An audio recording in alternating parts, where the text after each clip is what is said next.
অবাক হবেন, আবু জাহেলের মতো বাটপার নাম তো শুনছেন? আবু জাহেল জীবনে কোনোদিন নবীর সামনে সামনে ফেস টু ফেস এসে কথা বলে না। আমি মনে বুঝাতে পারিনি আপনাদের, বুঝতে জোরে বলেন সুবহানাল্লাহ। আবু জাহেল কখনো নবীর সামনাসামনি ফেস টু ফেস এসে তাকায় কথা। তো তারা জিজ্ঞেস করে, তুই এত দাফট দেখাস, সামনে যাইলে এত নম নম হস কেন, তাকাসো না? বলে যে মুহাম্মদের চেহারা দেখলে এটা ঠিক রাখতে পারি না, এটা ঠিক রাখতে পারি না। ওনার চেহারাকে আল্লাহ এমন ভাবে বদবুহা ভাবে সাজিয়েছেন, দুশমন পর্যন্ত তাকায় প্রেমে পড়ে যাবে। এবার আওয়াজ দিয়ে বলেন, সেই নবী কাদের নবী? আমি শুনি না, এখনো জোরে বলেন, সেই নবী কাদের নবী? আমাদের নবী যিনি ইমামের ইমাম, নবীদের সরতাজ।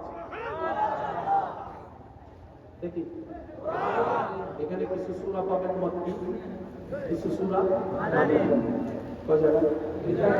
মক্কায় কি নবী এক জায়গায় ছিলেন না অনেক জায়গায়? মদিনায় কি এক জায়গায় ছিলেন না অনেক জায়গায়? এখানে যেগুলো আয়াত নাযিল হয়েছে আলেমদের জবানে শুনেছেন, শুনে স্মরণ করিয়ে দিই।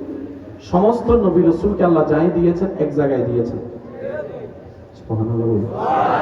মূসা অনেক বড় নবী, কিন্তু আল্লাহ পাক বলে, মূসা তোমার যদি কিছু লাগে তুর পাহাড়ে আসো। যুবকরা শব্দটা একটু মাথায় রাখতে হবে। কোন পাহাড়ে আসো? একটু জোরে বলেন, কোন পাহাড়ে? ঘরে আমি দিব না, তুর পাহাড়ে আসো। রাস্তায় আমি দিব না, তুর পাহাড়ে আসো। মূসা তোমার জানা লাগবে, আসো, ওইখানে আসলেই দিব, আর কোথাও আমরা পাঠাবো না। আমাদের নবীর বেলায় যখন আসলো, জিবরাইল বলে, আল্লাহ কোথায় নিয়ে যাব? আল্লাহ পাক বলে, আমার হাবিব যেখানে থাকবে তুমি সেখানে নিয়ে যাও। আমার হাবিব যেখানে থাকবে, ও নবীর উম্মতরা একটু জোরে জোরে বলেন সুবহানাল্লাহ। আমার মুস্তাফা যেখানে থাকবে তুমি সেখানে নিয়ে যাবে। এবার জিবরাইল আসতে লাগলেন, নবী উহুদ পাহাড়ে, জিবরাইল উহুদ পাহাড়ে, নবী বদরে, নবী বদরে, জিবরাইল বদরে, নবী উহুদে, জিবরাইল উহুদে। নবী যেখানে কোরআনের আয়াত সেখানে, নবী যেখানে কোরআনের আয়াত সেখানে। সুবহানাল্লাহ, আমি শুনতে পারি না। নবী হিজরত করছেন রাস্তায়, কোরআনের আয়াত সেখানে। নবী মক্কায়, কোরআনের আয়াত মক্কায় মক্কি হয়ে গেল। নবী মদিনায়, আয়াত মদিনা হয়ে গেল। সুবহানাল্লাহ বলতে থাকে। আমার নবী বাজারের মধ্যে, আয়াত বাজারে। আমার নবী মসজিদে নববীর মধ্যে, আয়াত মসজিদে নববীর মধ্যে। নবীর উম্মতের আওয়াজ সুবহানাল্লাহ বড় করে বলতে থাকেন, বড় করে বলতে থাকেন, বড় করে বলতে থাকেন। আমার নবী পাহাড়ের উপর, আয়াত পাহাড়ে নাজিল হলো। আমার নবী ঘরের ভিতরে, আয়াত ঘরের ভিতর নাজিল হলো। আমার নবী যেখানে যেখানে আল্লাহর কোরআন নিয়ে জিবরাইল সেখানে সেখানে। জিবরাইল বলে, আল্লাহ এই মামলা তো বুঝলাম না। সবাই নবী আল্লাহ, এটা হাবিবুল্লাহ। সবার মকাম এক, এটার মকাম আর এক। সুবহানাল্লাহ, আমি কোনো শুনিনি।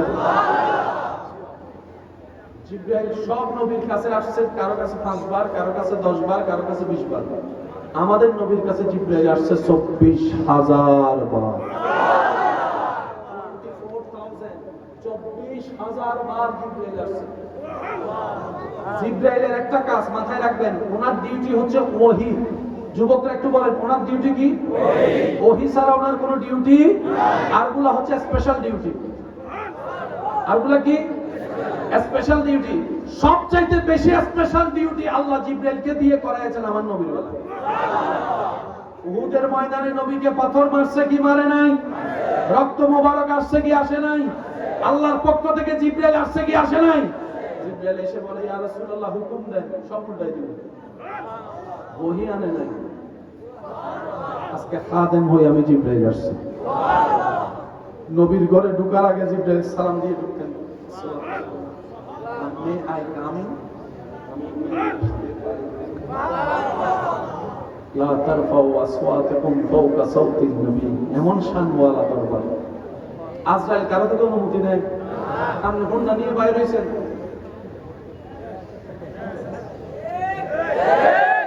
মরার আগে আমার ভাই চিন্তা করে, একবার মোবাইলটা যদি আমার কেউ দেখে তাহলে তো আমার ইজ্জত শেষ। মোবাইলে যা যা আছে ডিলিট করার টাইম তো কথা হয় না। মরার আগে ডিলিট করার টাইম। আমার লাস্ট বছর দিয়ে তো সবাই মোবাইলটা বের করে, মোবাইলটা যখন খুলবো, গ্যালারিতে যাইব, হোয়াটসঅ্যাপে যাইব, মেসেঞ্জারে ঢুকবো, এবার আপনাদের সিদ্ধান্ত, আপনাদের উপর ছেড়ে দিলাম। মোবাইল কিভাবে রাখলে আপনাদের ইজ্জত থাকবে। যে কোনো মুহূর্তে ডাক চলে আসতে, বলেন না, যে কোনো মুহূর্তে ডাক চলে আসতে। আপনি মরে গেলে যদি আপনার সেই মোবাইলটা দেখলে অন্য কেউ আপনার বেইজ্জত লাগে, তাহলে মোবাইলটাকে একটু ক্লিন করেন, ক্লিন করার চেষ্টা করেন। অনেকে ছেলের নামে মেয়ে সেভ করে, মেয়ের নামে ছেলে সেভ করে। এরকম কিছু বুদ্ধিওয়ালা আছে না নাই? জোরে বলেন, আছে না নাই? সেই আজরাইল নবীর দরবারে আসার আগে সালাত ও সালাম দিয়ে অনুমতি নিচ্ছে। কেমন সৌভাগ্যের আমার সেই নবী, শানওয়ালা নবীর উম্মতের খাতায় আপনার আর আমার মতো গুনাহগারদের নাম